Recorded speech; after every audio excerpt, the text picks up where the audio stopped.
प्रदूषण स्तर को कम करेगी एंटी स्मॉग गन। ट्रायल के तौर पर 4 मशीनें शहर में लगाई गई। कैबिनेट मंत्री राव नरबीर सिंह ने दिखाई हरी झंडी। गुरुग्राम के लोगों को भी अपनी जिम्मेवारी समझनी होगी। प्रदूषण राजनीति करने का नहीं है मुद्दा। गुरुग्राम में लगातार बढ़ रहे प्रदूषण पर नकेल कसने के लिए नगर निगम की तरफ से एक पहल की गई है, जिसमें एंटी स्मॉग गन अब बढ़ते हुए प्रदूषण पर पानी का छिड़काव करके प्रदूषण के स्तर को कम करेगी। आज कैबिनेट मंत्री राव नरबीर सिंह ने 4 एंटी स्मॉग गन गाड़ियों को हरी झंडी दिखाकर रवाना किया। फिलहाल 4 गाड़ियों को नगर निगम ने ट्रायल के तौर पर शुरू किया है।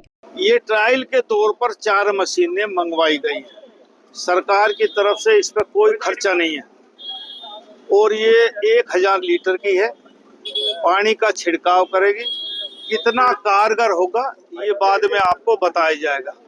सरकार से जब खरीदेंगे इसको, जब हमारी सेटिस्फेक्शन हो जाएगी कि ये कामयाब है। देखने में मुझे उतना अच्छा नहीं लगा कि 1000 लीटर तो थोड़ी देर में ही पानी खत्म हो जाएगा। कोशिश करेंगे इसका टैंक बड़ा किया जाए। मशीन भी बढ़िया है, लेकिन किसी कंपनी ने अपनी भेजी है तो उनका ट्रायल बेस पे हम फ्री में इसका काम ले रहे हैं, क्योंकि पर्यावरण बढ़ रहा है और ये 3 व्हीलर पे है कि छोटी छोटी गलियों में भी घुस सकती है। इसलिए इसका ट्रायल देखते हैं कि कामयाब होता नहीं होता। गुड़गांव में कुछ पोल्यूशन पे इसका फर्क पड़ता कि नहीं पड़ता, ये जब 8-10 दिन हम चला के देख लेंगे, उसके बाद इसका क्या नतीजा आएगा, उसके बाद इस पे कार्रवाई की जाए। इस गाड़ी में लगभग 1000 लीटर पानी एक बार में आता है, जिसका छिड़काव पेड़ और सड़क के किनारे जो मिट्टी है उसको हटाने का काम करती है, जिससे प्रदूषण में कमी लाई जाएगी।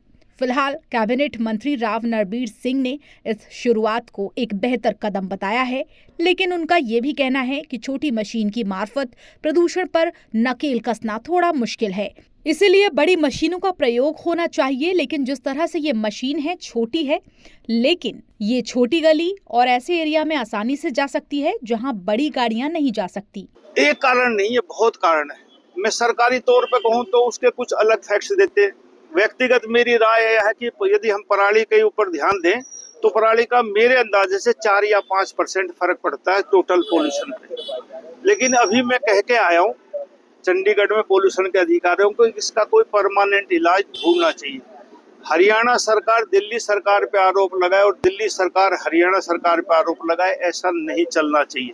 हम सब की जिंदगी का सवाल है, इसका समाधान परमानेंट हो। हम सब किसी पार्टी के वोटर हों, किसी के सपोर्टर हों, लेकिन जीवन हम सबका महत्वपूर्ण है, मूल्यवान है। जल्दी ही इस बारे में कोशिश करेंगे और परमानेंट समाधान इसका निकालने की कोशिश करेंगे। जैसा कि आपको पता है कि हमारे यहाँ पोल्यूशन की मात्रा थोड़ी सी ज्यादा बढ़ गई है और ग्रेप 2 भी इम्प्लीमेंट हो गया है। तो ग्रेप 2 में जो जितनी डस्ट होती है उसको सेटल करने के लिए एंटी स्मोक गन का एक बहुत बड़ा रोल होता है। जैसे कि और इसके अलावा दूसरे भी इंस्ट्रूमेंट्स होते हैं, बट एंटी स्मोक गन का अपने आप में बहुत महत्व है। तो ये एंटी स्मोक गन हमने छोटे साइज की ट्रायल के तौर पे मंगवाई है और इनको क्योंकि ये इसकी कैपेसिटी कम है और अंदर की जो गलियां हैं और बाजार जो बड़े बाजार होते हैं, ये उनके अंदर जाके ये अपनी वाटर स्प्रिंकल करेंगे ताकि डस्ट सेटल हो जाए। हाँ, निसंदेह इसमें क्योंकि इसकी छोटी कैपेसिटी, इसको इसी एंगल से इसको लिया गया है ट्रायल के तौर पे कि जो संकरे बाजार है जिसमें ज्यादा कैपेसिटी की और बड़ी गाड़ी अंदर नहीं जा सकती है, उसके अंदर जाने के लिए उनको कवर किया गया। जो बड़े बाजार है या बड़ी चौड़ी सड़कें हैं, वहाँ पर हमने वाटर स्प्रिंकलर जो होते हैं उनको भी हमने हायर किया है। और इसके अलावा आप देख रहे होंगे कि कई जगह पे इसमें जैसे BNRS स्टाफ के सामने अन्य विभागों ने भी एंटी स्मोक गन लगाई हुई है। कई प्राइवेट बड़े बिल्डर्स ने भी अपने यहाँ लगाई हुई है। ऐसे जितने CND वेस्ट की भी साइट है जहाँ पर कोई नई बिल्डिंग्स बन रही है, उनके लिए भी हम प्रयास कर रहे हैं, उनको भी जागरूक करें ताकि ये ज्यादा लगे और ये उड़ती हुई धूल का निदान हो। मेरा अनुरोध है कि चालान एक समस्या का समाधान नहीं है।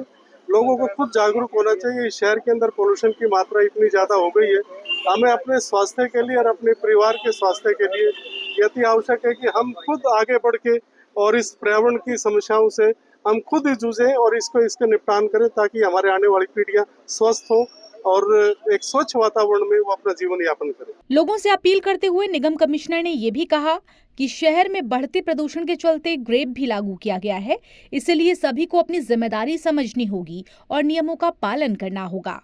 गुरुग्राम से दैनिक भास्कर डिजिटल के लिए साहिल मनचंदा की रिपोर्ट।